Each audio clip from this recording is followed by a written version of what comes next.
So with the release of Nope, I figured I would rank all three Jordan Peele movies from worst to best.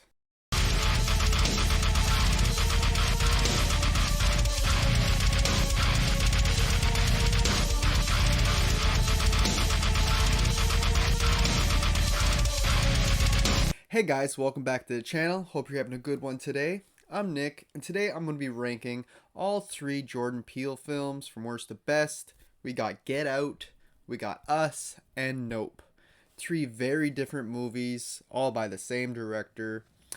Jordan Peele, he is getting a lot of praise as being one of the greatest modern directors of now. Um, do I think he deserves that?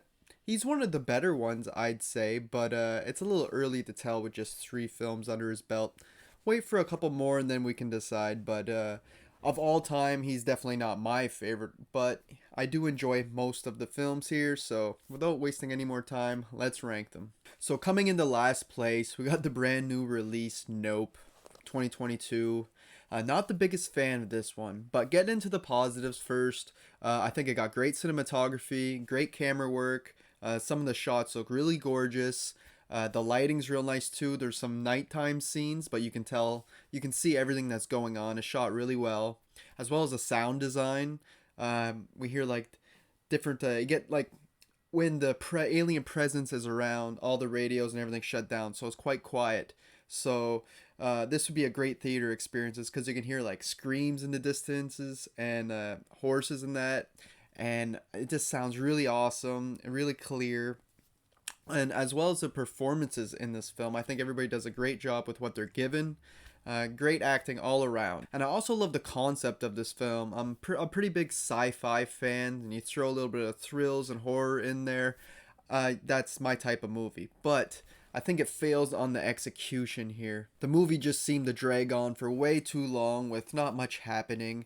And the whole final act just felt very cheap to me, and I kind of felt cheated because we had all this build up and I was so interested and intrigued. And yeah, it was just a big letdown in the final act for me. The UFO or creature itself was a cool idea on paper, but it looked terrible on film. Did not like the look of it at all, and its final transformation or reveal at the end was also ridiculous to me. I didn't like the way it looked at all. There are some cool things in here, like how it uses clouds for cover and kind of as a camouflage, and what happens to the people that get abducted.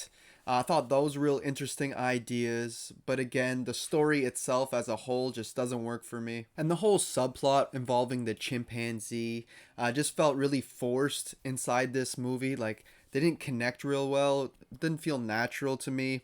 Although I do see the similarities in filming the chimpanzee and this alien, filming wild creatures and getting inside their space could end with deadly consequences, like when you're exploiting them, right? But yeah, this is just easily my least favorite Peele movie, and it's one that I have really no desire to rewatch. Coming in second place, we got Us from 2019. Now, Us and obviously Get Out, I enjoyed a whole lot. This is a huge step up from the movie Nope. But this one still has its problems, but let me get into it. First off, I love the whole concept of everybody having their own doppelgangers who live underground, and they come up to try to replace us and take their place. I thought that was a real cool concept, feels very 80s to me. Maybe just a little bit too serious for the 80s vibe, but nonetheless, I really dug that. And the tethered, we will call them the doppelgangers, they look really cool with their red jumpsuits and their scissors coming to cut the ties. A lot of symbolism there. And these doppelgangers are really ruthless, unapologetic, and just very barbaric in the way that they interact with each other. And all the actors who play them do a phenomenal job because, listen, they had to play two different types of people, right? The regular people and the tethered.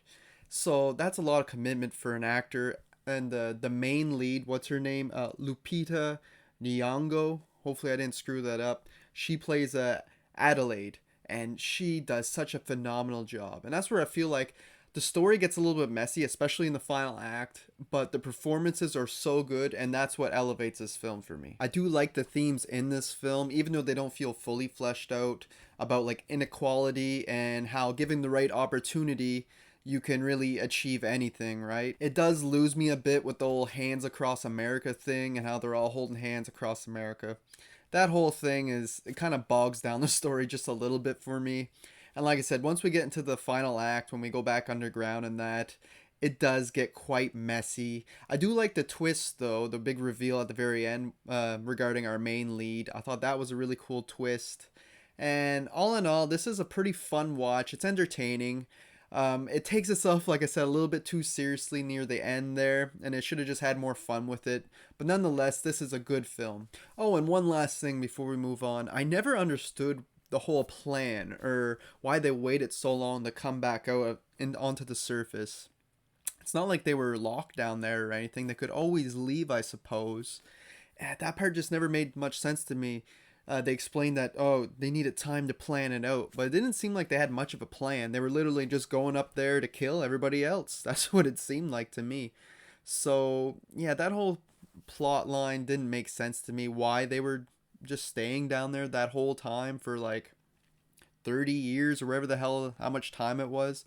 But aside from that, this is a fun movie. But easily coming in the first place for me is Get Out from 2016, Jordan Peele's debut, and he nailed it out of the park on this one. I liked this movie upon its release, but rewatching it for this ranking, I loved it even more. The concept is just so original and the most clever out of these three films, hands down. And it just has the perfect build-up of mystery and tension throughout. Like, right from the get-go, you know something's off with this family, but they do a really good job of building their characters and unraveling the story. And with all three of these films, Peele always tries to put in some deeper meanings, some messages in there, some social commentary, and it doesn't always work, but in this film, it does 100%.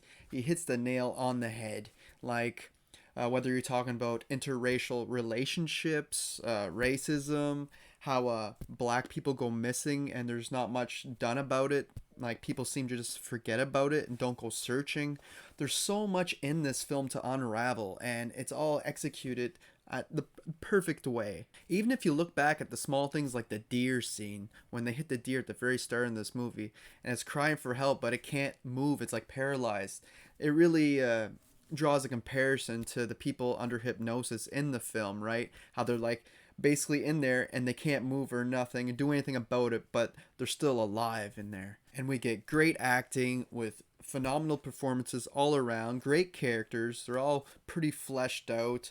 Our main lead, Daniel Kaluuya, he's hopefully I didn't butcher his name. He's in Nope, and I didn't care for his character. He had a great performance in there. But in this movie, I love his character. He gets a nice arc in there. We learn about his childhood and how he had a traumatizing experience, and it plays out farther in this film as an adult. Like with the very end scene, leaving his girlfriend there basically to die when she was bleeding out, where he was mad at himself for doing that with his mom, with not giving her any help, right? And it's just so much here to unravel. Such a great film. I love his best buddy in this that works for the TSA, and how he's always doing his own thing, trying to uncover this mystery on his own from home. And he comes to the rescue at the end. I love his character. He has great comedic timing. That's one thing I can say about Peele in all these movies, the way he written them. He's a comedian, right? And he's making these thrillers, these horror movies, and he puts in the right amount of comedic timing. Like, sometimes comedy can take away from the tension in that, but it doesn't in these films. He knows exactly where to place it, and it's usually always funny. And also the girlfriend character in this plays it so innocent so well. Like, for a while you're believing that she's one of the good ones, but once we see the way she eats cereal, we know that she's one of the craziest of them all. And all in all, this is just a brilliant film with not many flaws. Like I said, I love everything about it, the whole family dynamic and how they all serve a purpose in their family in very bad ways. And yeah, this is just a great debut from Peele, and it easily comes in the first place for me. So there you have it, guys. There's my ranking of all three Jordan Peele films. Hope you liked it. Make sure to drop down your ranking down below in the comments section. You can also follow me on Instagram and Letterboxd. Those will all be down in the description, guys. And until next time, thanks for watching.